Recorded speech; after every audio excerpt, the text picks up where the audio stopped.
What's up, y'all? Welcome to episode 3 of the DJ Dippy Paints Mixer featuring Genya Ravan. Fuck yeah! Ew. I am your host, DJ Dippy Paints, here on ONML 1880 AM, broadcasting live out of Joe Savage's Rockin' Dolphin Records.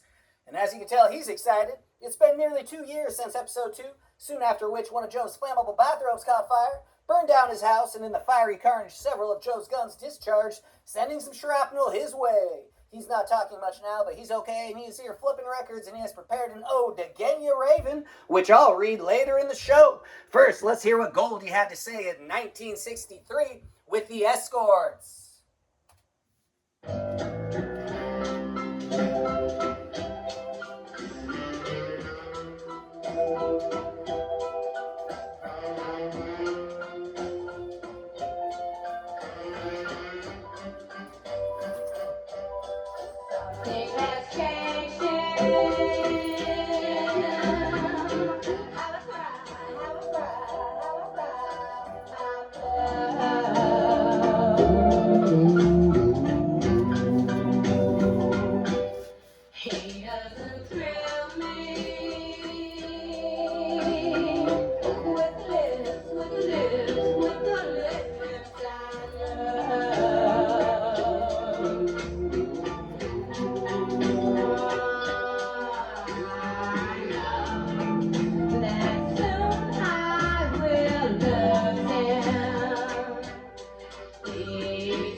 Goldie sings "I'm blue," she means it. I think she bleeds blue. Goldie's vocal lines are pure honey lasers of doo-wop love, longing, and pain. That was Something Has Changed Him, written by Bobby Lance and Fran Robbins, released by Goldie and the Escorts in 1963 on Coral Records, a Decca subsidiary, for those of you who are wondering. The title of Genya's autobiography, Lollipop Lounge, Memoirs of a Rock and Roll Refugee, is taken from the name of the Brooklyn venue where, in 1962, during a rowdy night of drinking and dancing, Genya went on stage mid-song, yanked on the Escorts leader Richard Perry's sleeve, and told him she wanted to sing. Now, Richard Perry was no average person. He went on to produce 15 gold albums throughout his career, 4 of which went platinum. Soon later in the night, her demand came true, and Genya's first time ever singing on stage in her life brought down the house. And with Richard Perry and the Escorts as the band backing her rock and roll debut, it's no wonder the title of Genya Ravan's autobiography is Lollipop Lounge.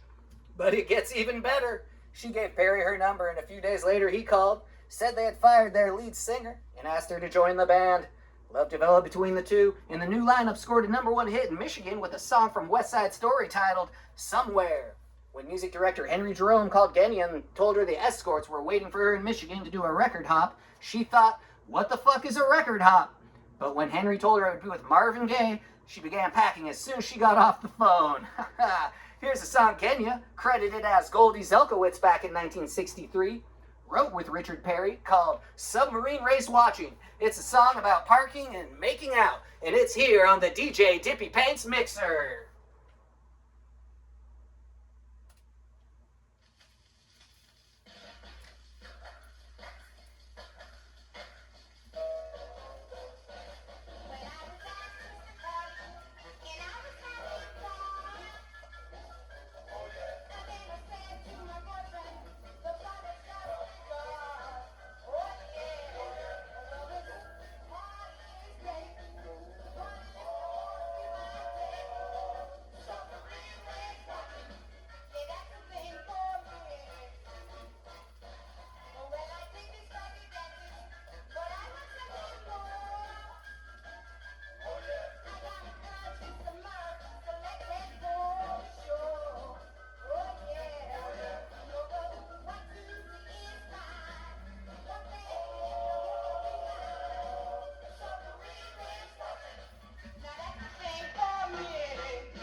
right, the Escorts, what a fantastic group. They put out 7 singles between 1962 and 1963. Genya really ices that cake. She might even be the flour in the eggs. All right, Joe's doing dance moves I haven't seen in a long time. I think they call that one the swim. Probably the twitching out like an idiot. Anyways, here in front of you is a Goldie and the Gingerbreads compilation album. Thinking about the good times, 1964 to 66. It came in a beautiful red vinyl. Almost half the tracks were produced by Shel Talmy, well known for his production work with The Who and the Kinks, Manfred Mann, and many more. The album also has a Ray Davies cover and a Ray Charles cover. Genya, of course, a monster fan of Ray Charles. Also another Bobby Lance and Fran Robbins track on here. The Gingerbreads and Goldie recorded this in London at Decca. So remember, Coral, subsidiary of Decca.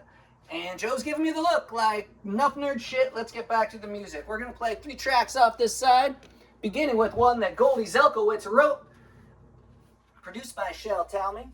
And we have it queued up a little before the actual track begins because the tubes on this record player heat up slow and cool down quick.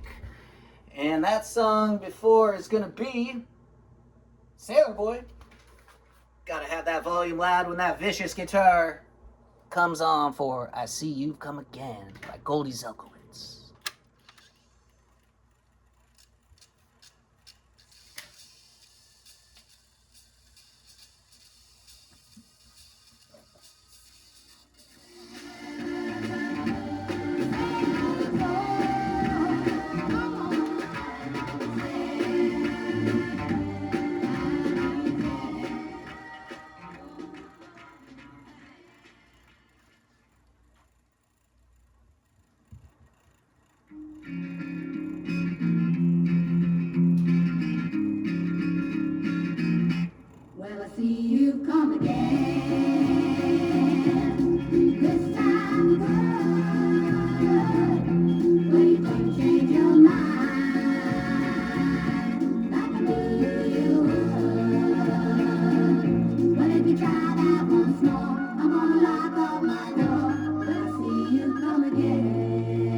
Wow, Goldie and the Gingerbreads, what a fantastic group. Goldie's vocals are simply tormented there on that last track, titled Little Boy, written by Eddie Holland, William Stevenson, and Andre Williams. And those drums take me right out to the jungle, and I hope Genya's not there holding a blade with revenge on her mind. That first track that played, whoop, excuse me.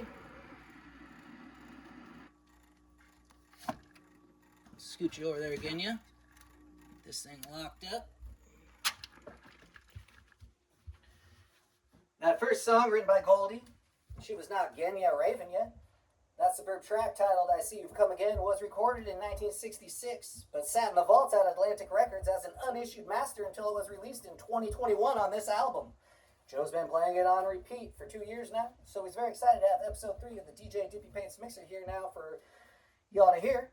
And Genya Ravan was the planned episode for number 3 a few years ago there, followed with Ella Fitzgerald and Thelma and the Sleaze. And the track in the middle there was called Something Beautiful, written by Roger Atkins and Helen Miller. Excuse me. The end of Goldie and the Gingerbreads in 1968 came too soon, but Goldie Zelkowitz forged ahead in her musical career. Later that year, she earned her moniker when a friend told her she sounded black when she sang, and that she should name herself for something black. He suggested Raven, and she decided she liked the ring of Genya Ravan. She spelled Raven with an A instead of an E, and that's the way it's been ever since. Also that year, after the breakup of Goldie and the Gingerbreads, she began moving the chess pieces in search of her next band, which led to the groovy, balls-to-the-wall and ethereal jazz rock fusion band called 10 Wheel Drive. From their 1969 first album, titled Construction No. 1, here is a song Genya wrote with Leon Ricks, titled Tightrope.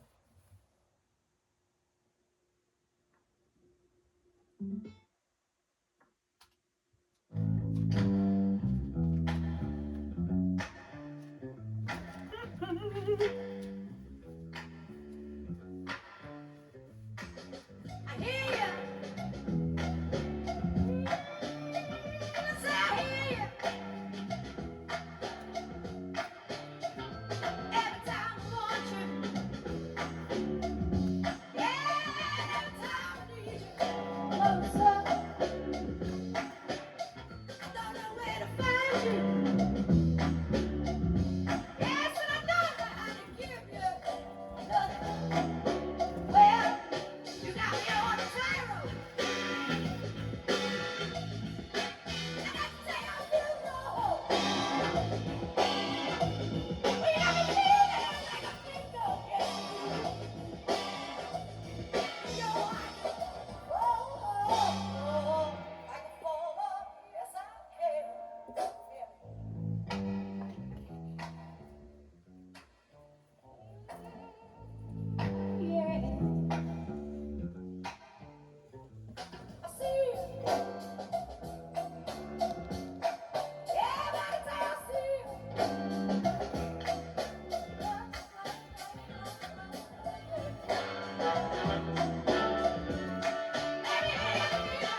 Damn!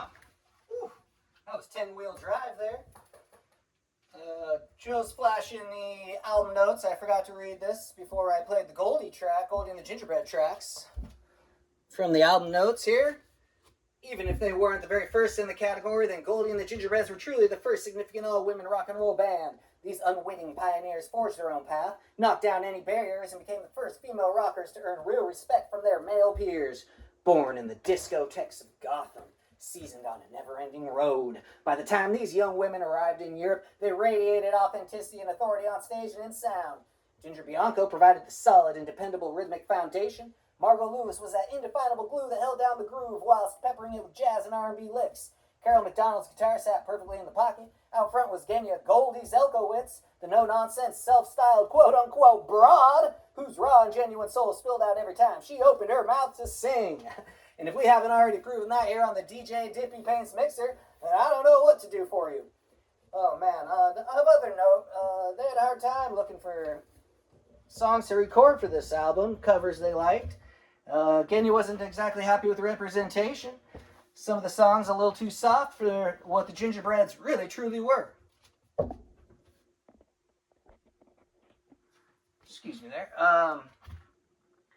They even turned down a track given to them by Mick Jagger. Isn't that something? Okay, now we're going to read the album, or the book notes from here. Lollipop Lounge, Memoirs of a Rock and Roll Refugee. Boom. Before there was Chrissy Hynde, before there was Joan Jett, before there was PJ Harvey, and before there was Courtney Love, there was Genya Ravan, trailblazing performer, pioneer producer, and hell-raising iconoclast. Genya Ravan takes readers on an unforgettable ride through a 40-year career in music in her autobiography, Lollipop Lounge, Memoirs of a Rock and Roll Refugee. From the highs of singing lead in Goldie and the Gingerbreads, from the first self-contained all-female band, touring Europe as the support band of the Rolling Stones, the Kinks, the Yardbirds, and the Hollies, fronting early jazz rock fusion band 10-Wheel Drive, and working as the first female producer hired by a major record label to the lows of harrowing recoveries from alcoholism, drug addiction, and cancer. Genya Ravan lived the rock and roll lifestyle to the hilt, barely surviving to tell the tale. Brutally honest, hysterically funny, and ultimately inspirational. Ravan tells her story as only she could. Okay, now I'm going to read you Joe's ode to Genya Ravan, he's titled it, I Fucking Love You, Genya. She oozes raw soul. Her throat is a honey-lined tunnel with the bear claw scratches to prove how good that honey is. She's tougher than all of us. Funnier, prettier, lovelier. Genya Ravan is the best. The queen of rock and roll. Dangling from a train... Dangling from a train crossing a river over a bridge, she and her father brought new meaning to the phrase hang on as they escaped the Holocaust. So it's no wonder Genya is able to hold the weight of the world on her shoulders and simultaneously strangle you to death, stab you in the gut, smash a glass against your face. And still, she won't be too tired to hold the weight of the world and to sing, to howl, to revere her bare-assed soul. Her eyes glow. She sees in the dark night of a new moon. She'll make you laugh and cry. And those tears of yours will be so supercharged with magnetic energy that you'll get a date the next day. She's so stylish and innovative that her blouse is credited on a track for the noise it made as it flirted with the mic stand during a recording session. She went to a nudist colony with Shel Silverstein. She and the Gingerbreads made the roadies buy tampons just to watch them suffer embarrassment. As a teenager, she borrowed a gun to shoot a man abusing her sister, but he never came by that day as she hid under the stairs of his building. She liked to hang out with bikers. Her mom took away her leather jacket that had Goldie emblazoned on the back. Oh, Mom. By age 17, she had been married, and several months later, she hopped on the back of a guy's Harley and fled to California a while before returning to New York for an annulment. She crashed the band van on a speed-fueled trip. Her first ever Indian meal was in London with Ringo Starr and Harry Nilsson. She played Carnegie Hall on her birthday in 1970. While touring with Sly and the Family Stone in 1971, she was arrested on obscenity and obstruction charges when the promoter called the cops on her after Muhammad Ali complained about her lewd and obscene language on stage. The charge was dropped in court days later after a brilliant defense by her lawyer, despite his begging her to wear a bra to court, which she wouldn't. Now that's our Genya Ravan, isn't it? She's more than life itself. She is rock and roll to the core of her bones. She is Genyusha Zelkowitz, Goldie Zelkowitz, and she is Genya Ravan. Yeah! All right, well put, Joe. We've decided to make Genya Ravan a 3-episode feature spread out in this future, showcasing Genya's solo albums and also her producing work. So that's all for now on this week's DJ Dippy Pants Mixer, episode 3. Featuring the supreme genius of rock and roll pioneer, Genya Ravan. Thank you, Genya. You make the rockin' world go round. Remember, this week's episode is brought to you by Gilly Santino's Flammable Bathrobes. Get them while you can because they're hot and not legal anymore due to the use of counterfeit fire retardant.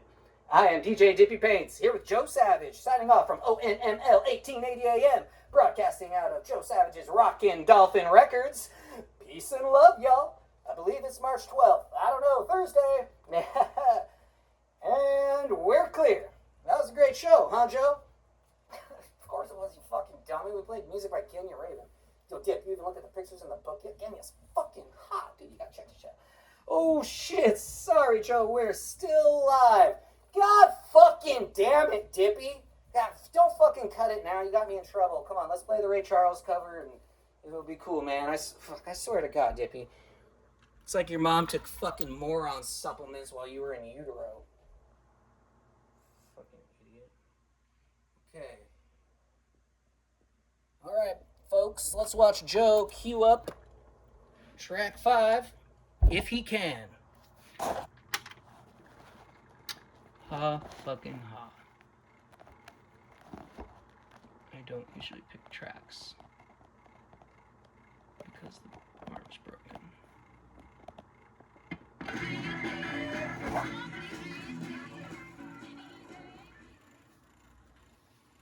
Love you, Genya.